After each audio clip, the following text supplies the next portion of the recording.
Ayan, para sa ating dalawang teams. Ano yung kukunin nila? Akai. Well, it is going to be the Akai ngayon sa side ng RSG.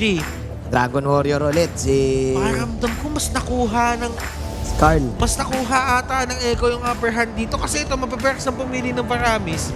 Unless kunin mo yung Valentina kasi, technically, wala ka na deny. Oo nga At eh. saka parang Wala ka na deny sa side ng Echo. pa nangyari yun, sobrang lambot pag pinilit ng RSG na kuhanin both Paramis and Valentina. Valentina. So may makukuha pa rin sila dito na hero.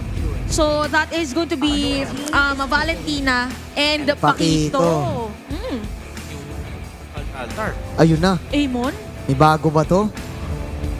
Uy, Uy, bago ba to? Hellkurt. Well, for Hellkurt, di ba, yun yung usual na pinangongontra most of the time against Anakay para hindi may ilang ka mag-heavy Hala. spin. Naalala ko ganyan yung season 1. Di ba? Season 2, pag may Akai, Hellkurt. Kasi pag yung... tama ka, pag dati, Hurricane Dance pa yung tawag doon. Hindi pa siya heavy spin. Hindi nun. pa heavy, Hurricane Dance pa lang. Pero Pero practice lang pala. Obvious pala. Well, Pinasarap lang. Your team I is think. picking.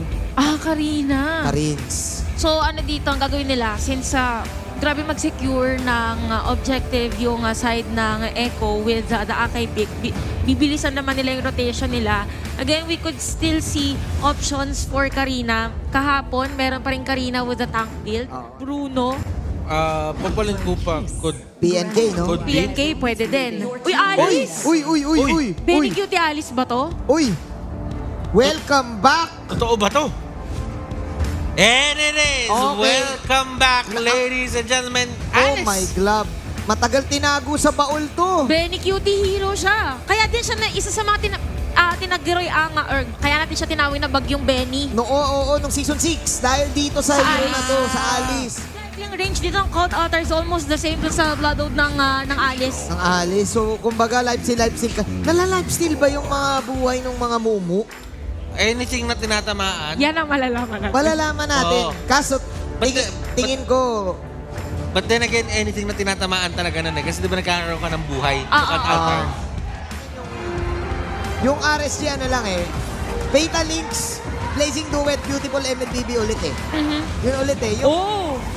may nanakal ba? Yung sa side, Ano siya? Rome Akai. Carl Tizzy with ay Carlson to. Killing Spree na Paquito. So ito na naman yung classic matchup Oo. ng Jungle Emblem and Assassin Emblem. So dito natin ito makikita. Most Aray. likely, suntukan agad ang makikita natin. But Oo. since this is an Assassin Emblem for Carl Tizzy, mataas ang chance na damage Karina. Palag-palag to. So, ibig sabihin, mag-a-adjust dapat si Kuya Demon kahit kasi kailangan din sumabay sa damage.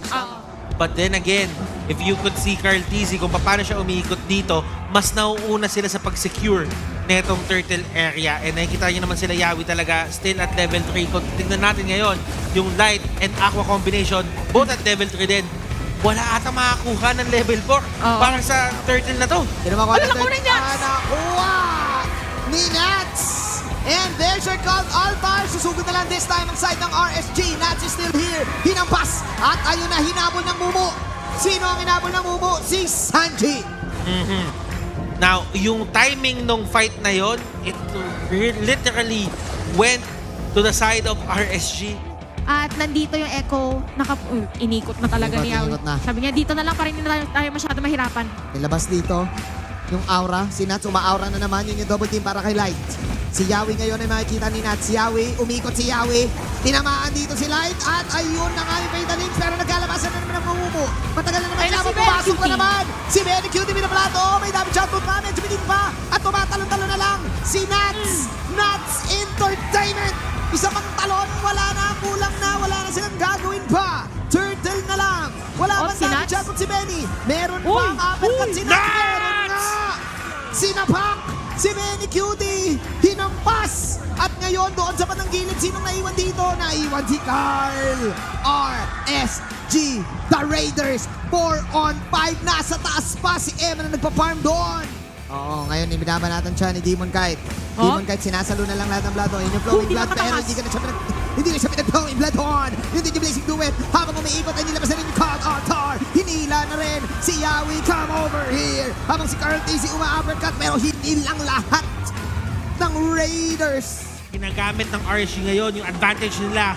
And look at this. Wow, tuloy-tuloy ang bugbugan. Sabi ng RSG, pwede pa rin. Pero yung disarm gaming ng side ng Team Echo. Susubok pa sila dito. Finally, nakuha sila ng bawi. Ayun naman si Nats. Tumalo si naman Eman. si Nats. Pero nandito si Eman. Eman, si Nats pa rin. Mag-out si Eman. Si Eman na natira. Inikutan na ni Yawi. Yawi yung boy pa spin. rin. Pero mang-stand dito. Finally, nakuha nila si Nats. There you go. Unang kill para kay Benny. Cutie para sa laban na to. And sino pa makakuha? Sabi ni Eman, ako naman. Oh, yun Para talaga sa side ng Echo, split eh. Hindi nila kaya ng bugbugan. Aray! Aray ko po! Free normal hits. Ang sakit naman nun, Kuya Eman.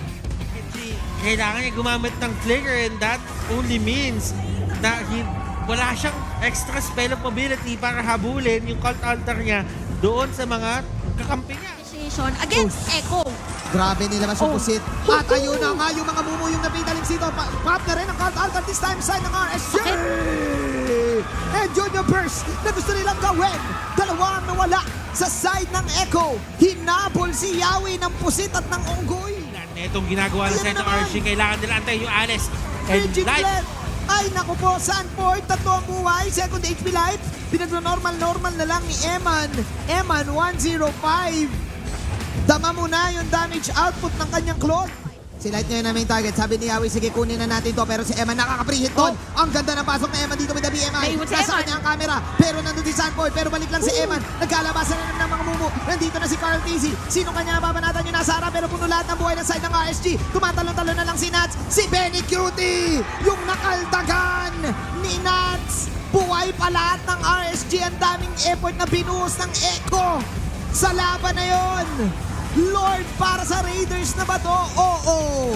Not enough damage. The marksmen are doing it, ladies and gentlemen, especially on this Claude.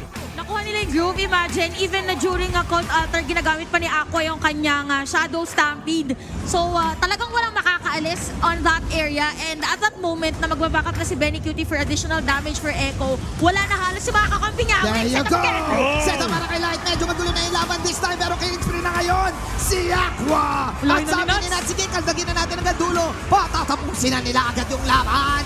Nats nasa harap. The Raiders are back.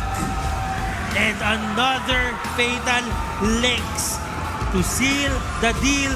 RSGPH, they secure a 2-0 versus